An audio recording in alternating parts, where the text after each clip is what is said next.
Assalamualaikum warahmatullahi wabarakatuh. Perkenalkan, saya Lutfi Ciatumina dari UIN Sunan Kalijaga Yogyakarta, eh, dari eh, dari Fakultas PEBI jurusan Perbankan Syariah.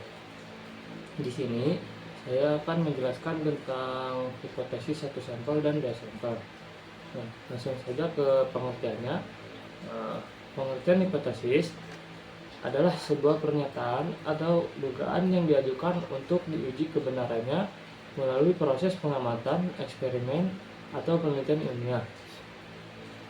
Hipotesis biasanya merupakan jawaban sementara terhadap suatu pernyataan atau permasalahan yang diajukan dalam konteks ilmiah.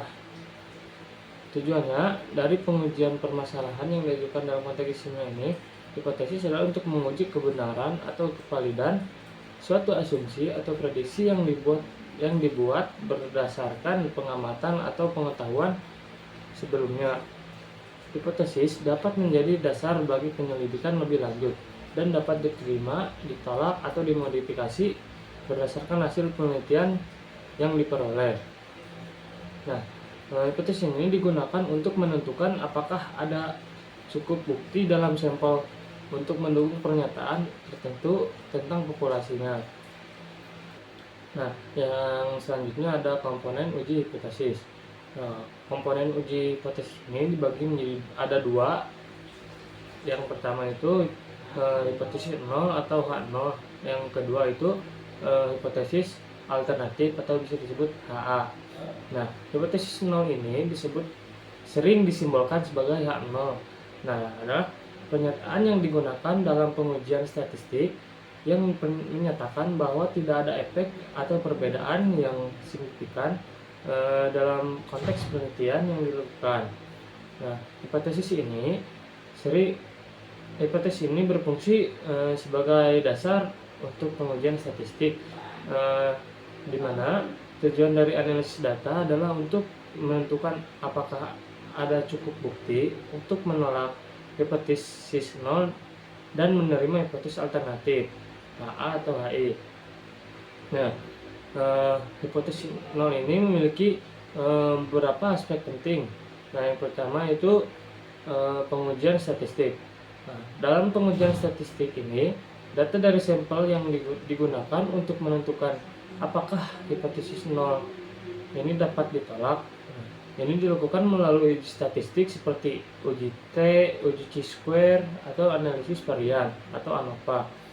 Nah, yang kedua ada nilai P atau P value. Nah, nilai P ini digunakan untuk membantu menentukan apakah hasil yang diamati cukup signifikan untuk menolak hipotesis 0. Nah, biasanya jika nilai P ini kurang dari tingkat signifikan, hipotesis 0 ditolak. Nah, yang selanjutnya ada contohnya yaitu tidak ada perbedaan rata-rata tinggi badan antara laki-laki dan perempuan. Nah, yang selanjutnya ada hipotesis alternatif atau HA. Nah, hipotesis alternatif ini sering disimbolkan sebagai HA atau HI. Adalah pernyataan yang bertentangan dengan hipotesis 0 atau H0. Hipotesis ini menunjukkan adanya efek perbedaan atau hubungan yang signifikan dalam konteks penelitian. Dalam pengujian statistiknya, hipotesis alternatif adalah yang ingin dibuktikan oleh peneliti. Nah, sedangkan hipotesis 0 adalah pernyataan yang diuji untuk kemungkinan ditolak. Nah, ada aspek penting di hipotesis alternatif ini. Yang pertama ada jenis hipotesis alternatif ada dua. Yang pertama ada satu arah atau one-tailed, yaitu menyatakan arah perbedaan atau efek, misalnya itu obat A lebih efektif daripada obat B. Dan yang kedua ada dua arah, itu two-tailed, atau tidak menyatakan arah perbedaan atau efek, misalnya itu ada perbedaan rata-rata antara kelompok A dan B. Nah, selanjutnya ada contoh hipotesis alternatif atau HA. Nah, contohnya yaitu rata-rata tinggi badan laki-laki lebih tinggi daripada perempuan. Nah, contohnya itu, jadi jika setelah analisis data ditemukan bahwa nilai P atau lebih kecil dari 0,05, peneliti dapat menolak hipotesis 0 dan menerima hipotesis alternatif. Nah, menyimpulkan bahwa ada perbedaan signifikan dalam rata-rata tinggi badan antara laki-laki dan perempuan. Nah, jika nilai P lebih besar dari 0,05, ya peneliti gagal menolak hipotesis 0 dan tidak menemukan cukup bukti untuk mendukung hipotesis alternatif. Yang selanjutnya ada tingkat signifikansi.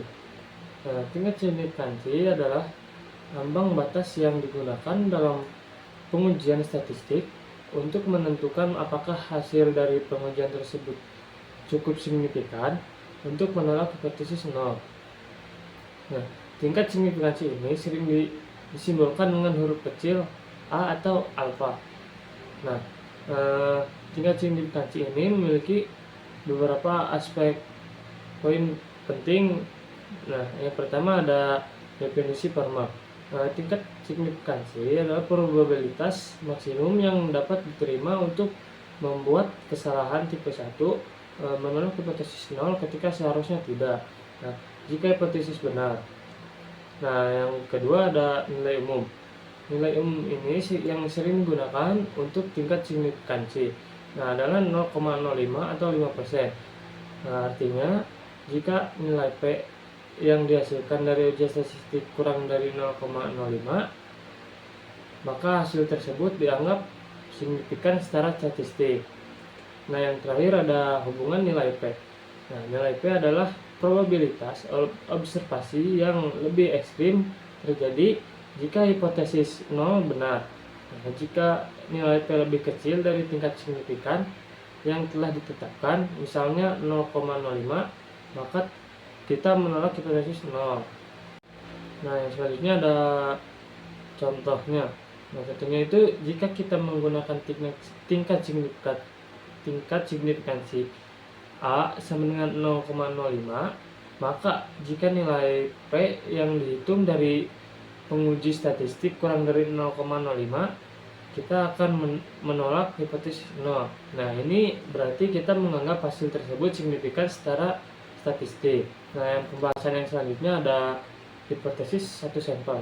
Nah, hipotesis satu sampel ini adalah teknik statistik yang digunakan untuk menguji klaim atau asumsi tentang nilai parameter populasi berdasarkan sampel data yang diberikan.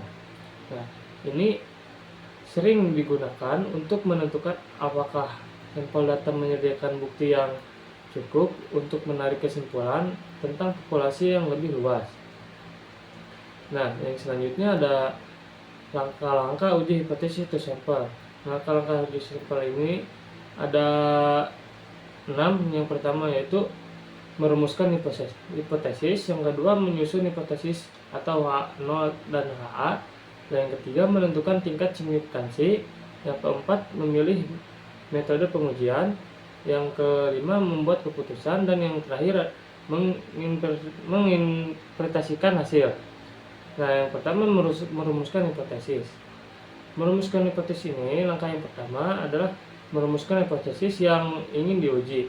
Nah, hipotesis ini dapat berupa pernyataan tentang hubungan antara dua variabel, perbedaan antara dua kelompok, atau prediksi tentang hasil suatu eksperimen. Nah, yang kedua menyusun hipotesis H0 dan HA. Nah, setelah merumuskan hipotesis, langkah berikutnya adalah menentukan hipotesis 0 dan hipotesis alternatif. Nah, hipotesis 0 biasanya menyatakan bahwa jika ada efek atau hubungan yang signifikan, sementara hipotesis alternatif itu menyatakan sebaliknya. Nah, yang ketiga ada menentukan tingkat signifikansi.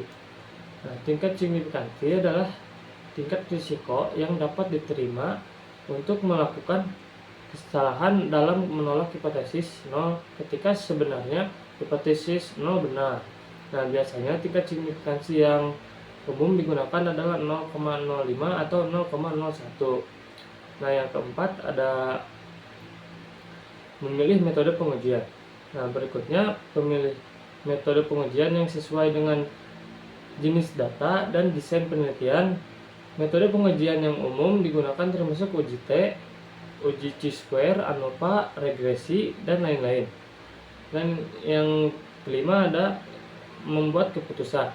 Nah, bandingkan nilai statistik uji yang dihitung dengan nilai kritis dari distribusi probabilitas yang terdapat. Berdasarkan perbandingan ini, buat keputusan untuk menerima atau menolak hipotesis nol. Nah, yang terakhir ada interpretasi hasil. Nah, jelaskan hipotesis hasil. Pengujian hipotesis termasuk implementasikan dari keputusan yang diambil terhadap hipotesis yang diajukan. Nah, jika hipotesis nol ditolak, hal itu menunjukkan bahwa terdapat cukup bukti untuk mendukung hipotesis alternatif. Namun, jika hipotesis nol gagal atau ditolak, maka belum cukup bukti yang menunjukkan bahwa hipotesis alternatif benar dan kita tidak dapat menolak hipotesis nol. Nah, yang selanjutnya, penjelasan selanjutnya ada uji hipotesis 2 sampel atau two tier. Nah, uji hipotesis 2 sampel ini adalah uji hipotesis yang tidak diketahui arahnya. Nah, biasanya uji hipotesis 2 arah adalah terdapat perbedaan dan tidak terdapat perbedaan. Nah, itu yang pertama ada HO. Nah, hal ini tidak ada perbedaan signifikan dalam rata-rata waktu belajar antara siswa yang menggunakan metode A dan siswa yang menggunakan metode B. Nah, yang kedua ada HI. Nah, terdapat perbedaan signifikan dalam rata-rata waktu belajar antara siswa yang menggunakan metode A dan siswa yang menggunakan metode B. Nah, yang selanjutnya ada jenis-jenis hipotesis 2 sampel. Nah, jenis-jenis uji hipotesis 2 sampel ini dibagi menjadi dua. Itu ada yang pertama ada uji 2 sampel untuk mean atau data kontinu. Yang kedua ada uji 2 sampel untuk proporsi atau data kategori. Nah, uji sampel untuk mean ini adalah teknik statistik yang digunakan untuk membandingkan rata-rata dari dua kelompok yang berbeda. Nah, misalnya Anda dapat menggunakan uji ini untuk menentukan apakah terdapat perbedaan yang signifikan antara rata-rata IQ laki-laki dan perempuan, atau apakah terdapat perbedaan yang signifikan dalam pendapatan rata-rata antara dua kota. Nah, di dalam uji 2 sampel untuk mean ini ada beberapa langkah-langkah tertentu. Yang pertama itu ada menentukan hipotesis, yang kedua memilih tingkat signifikansi, dan yang ketiga memilih uji statistik. Nah, yang pertama itu menentukan hipotesis. Nah, hipotesis nol ini adalah hipotesis yang diasumsi benar sebelum melihat data.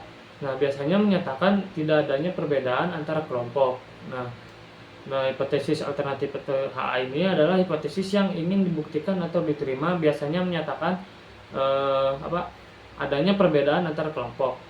Nah, contohnya yaitu jika kita ingin membandingkan antara rata-rata IQ dan antara IQ laki-laki dan perempuan. Nah, hal ini laki-laki dikurangi new perempuan, atau bisa disebut tidak ada perbedaan rata-rata IQ laki-laki dan perempuan.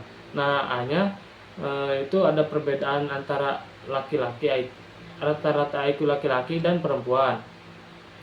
Nah, yang kedua ada memilih tingkat signifikansi atau alfa. Pilih nilai alfa yang tepat untuk pengujian Anda, misalkan alfa dikurangi 0,05. Nah, yang ketiga memilih uji statistik.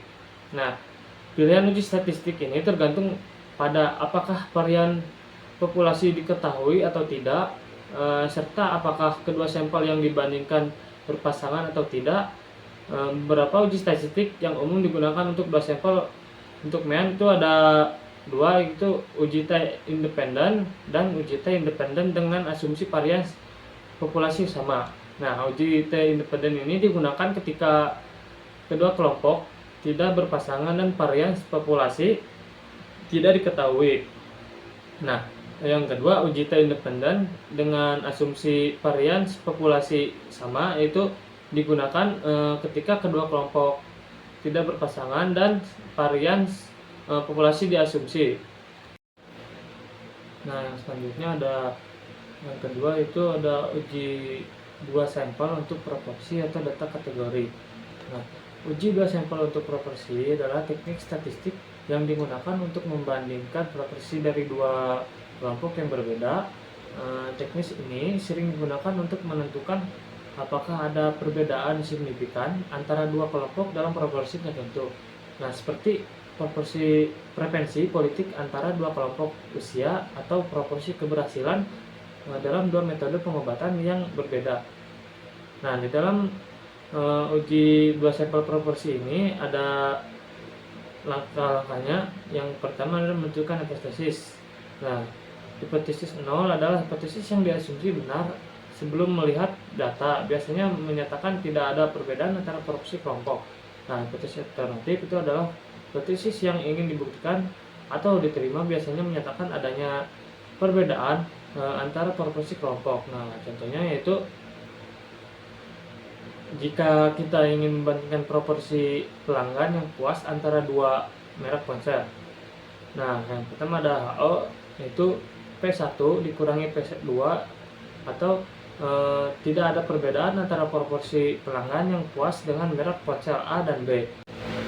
Nah, yang selanjutnya itu ada uji hipotesis dua sampel, yaitu ada sampel independen dan sampel dependen. Nah, sampel independen ini itu untuk melakukan uji sampel independen untuk proporsi. Jadi kita menggunakan uji statistik yang sesuai dengan data kategori atau data binomial. Nah, sampel independen ini ada langkah-langkahnya, yaitu sama kayak sebelum-sebelumnya. Yang pertama itu menentukan hipotesis. Nah, hipotesis 0 dan hipotesis alternatif. Nah, hipotesis 0 ini tidak ada perbedaan antara proporsi dua kelompok, dan kalau hipotesis alternatif ini terdapat perbedaan antara dua kelompok. Nah, yang kedua itu ada pilih tingkat signifikansi, atau misalnya alfa dikurangi 0,05. Yang ketiga memilih uji statistik. Nah, dalam kasus uji dua sampel independen ini untuk proporsi, kita dapat menggunakan uji statistik Z atau uji proporsi atau uji chi-square. Nah, yang selanjutnya itu ada contoh sampel independen. Nah, contoh dari sampel independen ini gitu, misalkan kita ingin membandingkan rata-rata IQ antara laki-laki dan perempuan.